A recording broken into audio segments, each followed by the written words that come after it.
কোচবিহার শহরের বাজারের মাঠ এলাকার 12 নম্বর ওয়ার্ডে দুঃসাহসিক চুরির ঘটনায় চাঞ্চল্য ছড়িয়েছে। বাড়ির তালা ভেঙে সোনার গহনা এবং নগদ টাকা নিয়ে চম্পট দিয়েছে দুষ্কৃতীরা। ঘটনা তদন্ত শুরু করেছে পুলিশ। জানা গিয়েছে বাড়ির মালিক ডক্টর তনয় মহন্ত পেশায় একজন চিকিৎসক। তিনি তার স্ত্রী ও 2 সন্তানকে নিয়ে ওই বাড়িতে ভাড়া থাকেন। পেশাগত কারণে তাকে প্রায় বাড়ির বাইরে থাকতে হয়। পরিবারের অভিযোগ, ঘটনার দিন বাড়িতে তালা দিয়ে সকালে বাইরে গিয়েছিলেন। সেই সুযোগে দুষ্কৃতীরা বাড়িতে ঢুকে চুরি চালায়। পরে বাড়িতে ফিরে এসে দরজায় তালা ভাঙা এবং ঘরের জিনিসপত্র এলোমেলো অবস্থায় দেখতে পান পরিবারের সদস্যরা। পরিবারের দাবি, বাড়ি থেকে প্রায় 10 ভরি সোনার গহনা 1 লক্ষ টাকা চুরি হয়েছে। ঘটনার খবর পেয়ে পুলিশ ঘটনাস্থলে পৌঁছে তদন্ত শুরু করে। আশেপাশে সিসিটিভি ফুটেজ খতিয়ে দেখা হচ্ছে বলে পুলিশ সূত্রে জানা গিয়েছে। এই ঘটনায় এলাকায় আতঙ্কের পরিবেশ সৃষ্টি হয়েছে। স্থানীয় বাসিন্দাদের একাংশের দাবি, শহরে চুরির ঘটনা বৃদ্ধি পাওয়ায় পুলিশের নজরদারি আরও বাড়ানো প্রয়োজন।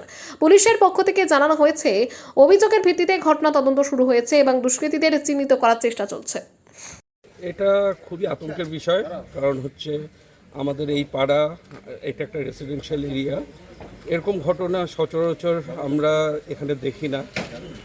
এই সময় দেখছি, এটা আমরা মানে এই পাড়ার লোক হিসাবে খুবই আতঙ্কিত। আমরা চাইব প্রশাসন, পুলিশ যথাযথ ব্যবস্থা দিবে এবং মানে খুব শীঘ্রই সমস্ত মানে যে আসামি তাকে গ্রেপ্তার করা হবে এবং যা খোয়া গেছে সেটা উদ্ধার করা হবে। কি খোয়া গেছে? আমি শুনেছি, আমি এক্স্যাক্টলি জানি না, তবে শুনেছি যে প্রায় 10 ভরি সোনা এবং 1 লক্ষ টাকা ক্যাশ সেটা ওনাদের কাছ থেকে মানে চুরি হয়েছে। দাদা, এই জায়গাটার নাম কি? এই জায়গাটার নাম নিউটাউন বাজার মাঠ।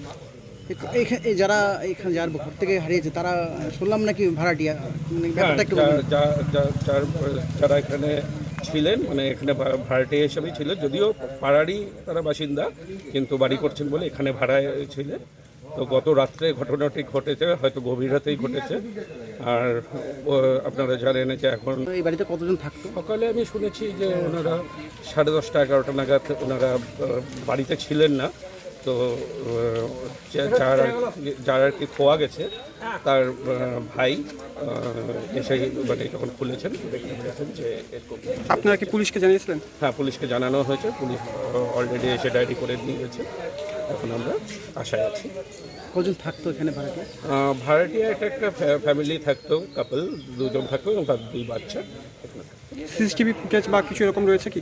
সিসিটিভি আছে বাড়িতে, পুলিশ সেটা খতিয়ে দেখছে, কিন্তু আমরা প্রাথমিকভাবে যেটা জানতে পেরেছি একটু মানে ঝড় বৃষ্টির জন্যই সিসিটিভির যে মানে যেই দিকটায় ফোকাস, সেই দিকটা যেদিক দিয়ে জানলাটা ভেঙেছে সেদিকে কোনো ফোকাস ছিল না।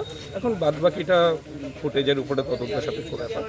পক্ষে অনুমান করা সম্ভব না, কারণ এটা প্রচুর মানুষের যাতায়াত এখানে, আর জায়গাটা অনেক বড় এরিয়া। তো কাউকে এখানে সন্দেহ করার কোনো আমাদের পক্ষ থেকে ব্যাপার নেই। পুরোটাই এখন মানে যেটা পুলিশ প্রশাসন ব্যবস্থা দেবে, আমরা তার উপরেই আস্থা রাখছি। আপনার নাম? আমার নাম চাঁদিক দাস।